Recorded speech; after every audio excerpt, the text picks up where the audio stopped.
Hey guys, trust always good. Cheers.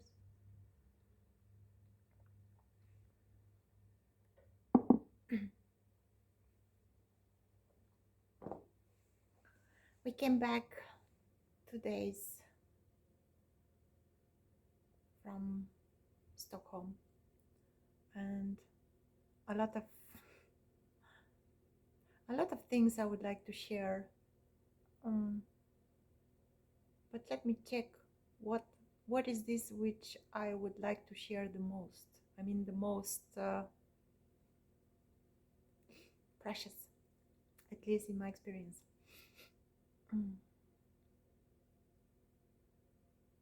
So probably the most precious thing is that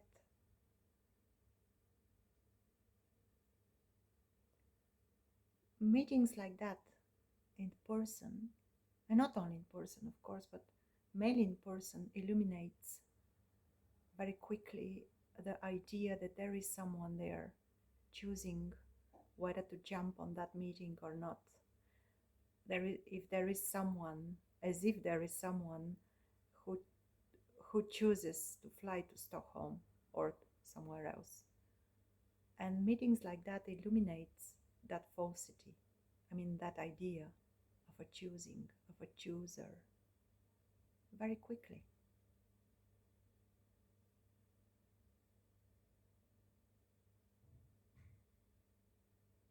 And something else I would like to share, um, which was, so to speak, a subject on the meetings which we had there. There were 2 meetings. Mm. And this is the difference between thinking and understanding and looking directly at experience. This is what came up a few times, and it is also coming very often on one-on-one, when I have one-on-one with someone. I really hope the sound is good.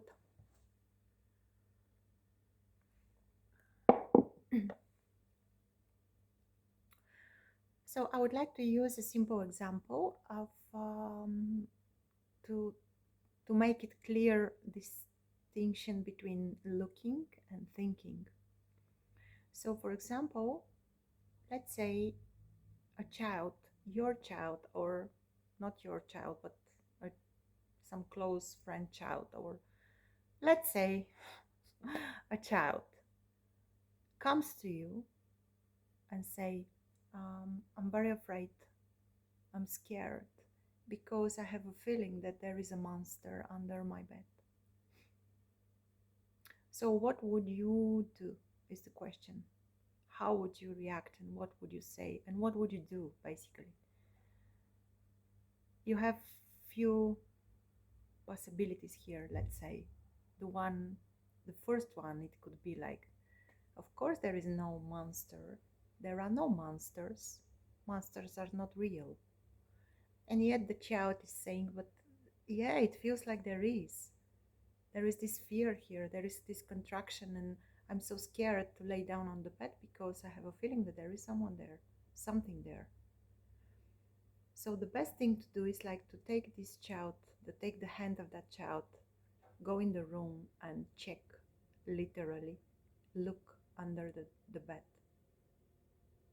If there is something there, not just you looking under the bed and reporting there is no monster, but the child, together with the child. And what happened next? Next, let's say, after 5 minutes, 15 minutes, 2 hours, or the day after, or 2 days after, the child can come again and say, um, yeah, yesterday I saw very clearly that there is no monster under the bed. But yet today it feels like there is. So what would you do? Would you say, but remember what was the experience when you saw that there is no monster? Remember.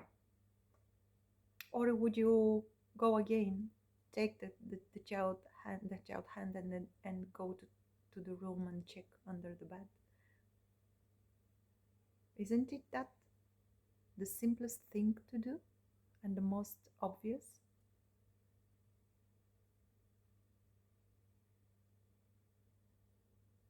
And yeah, checking if there is a monster under the bed may happen twice, 10 times, 20 times, 100 times, 1000 times, and there will be still the same result. Nothing under the bed.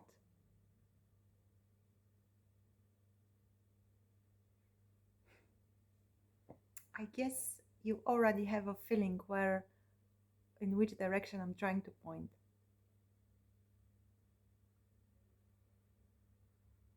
So, looking that there is no real, inherent, separate entity, self, me, here at experience, seeing that is happening right here when looked at. And it is not you or me who is doing the looking. Okay, there is no doer already. We all know that. Know that. So if you hear like there is no one who is doing the looking, there is no one who can do the looking, don't buy to that bullshit. Because looking is happening already without you or me. So what would be the best thing to do when there is doubt that there is someone here in the body, in the chests, behind those eyes, in the head? What would be the best thing to do? To remember? To remember the previous amazing experience when there was no one? Of course not. Because remembering is thought based, is understanding.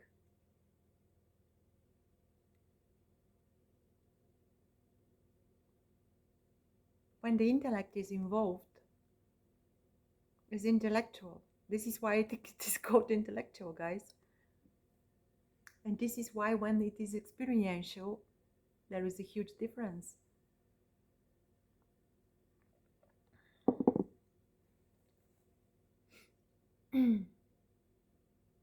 I'm always confused where shall I look when my phone is like that, or computer. Probably here. Forgive me that I'm not a good entertainer. So yeah, what's happening in your own direct experience when you are looking and not thinking? When you are not trying to understand, but just make a clear, simple look.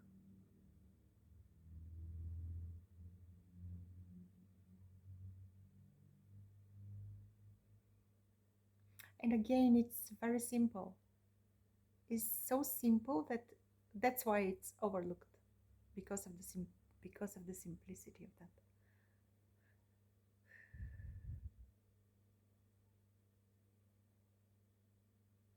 And yeah, meeting like that, one-on-one, in person, online, via Zoom, in YouTube, may help to distinguish between thinking and looking. Because when we watch videos, when we are watching videos like that, that's perfect, that's okay. I'm not saying that this is wrong, but it stays there, and it's like, I mean, here, and there is always comparison. Because when you look, you are not checking it experience, you are relying to someone else's experience, to someone else's words. So I'm telling you now, don't believe my words. Check if they are true in your own direct experience. What can you find there?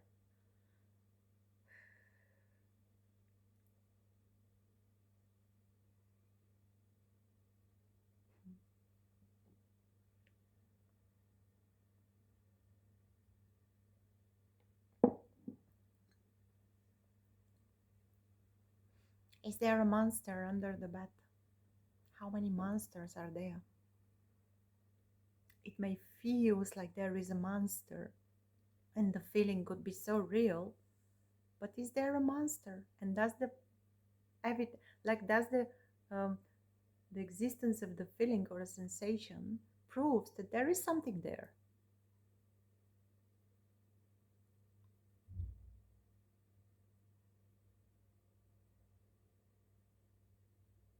Yeah, sometimes we believe that if there is a, like, it should be a one clear seeing, so to speak, and that's it.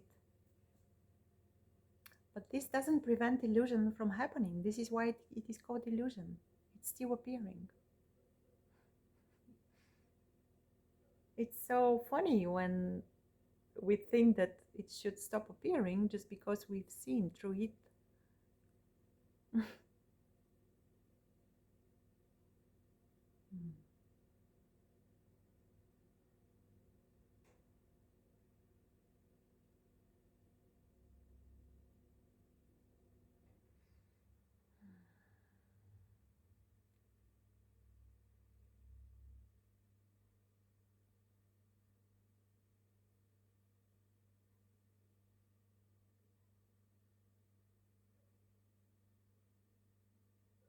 Sometimes we are so afraid of looking what's here, because to look at direct experience, to look at what's here, means to sink deeply into the sensations, and that can be scary. Especially if the whole life, they were, like, we were moving through life suppressing everything. But the door is from here. This is the door. The door is not here.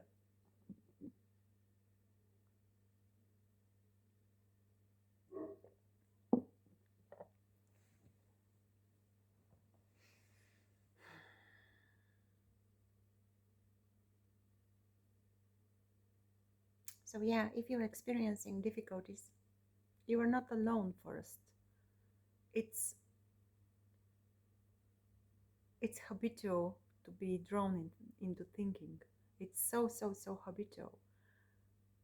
But when the direct, like the looking at what's happening really here becomes more easy, so to speak, and then you're not going to be, there will be no interest in thinking.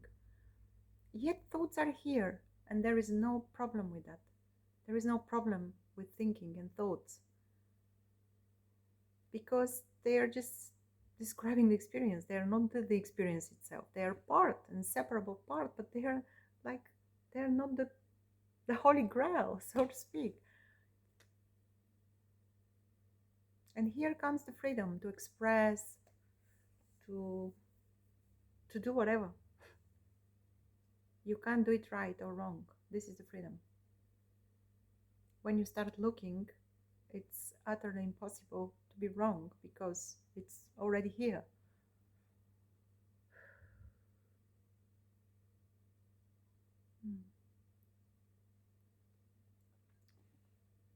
So yeah, if it feels difficult, know that that's common, and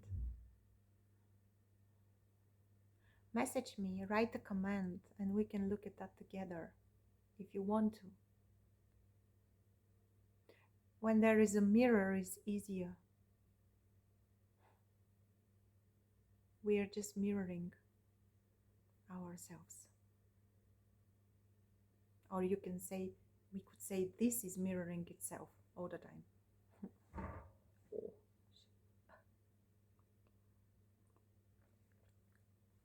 Come to join one of our meetings. We are having meetings, holding meetings almost each Thursday.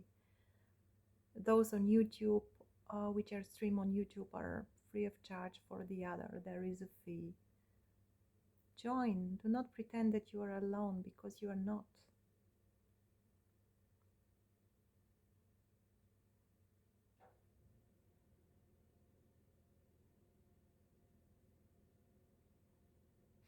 Hmm.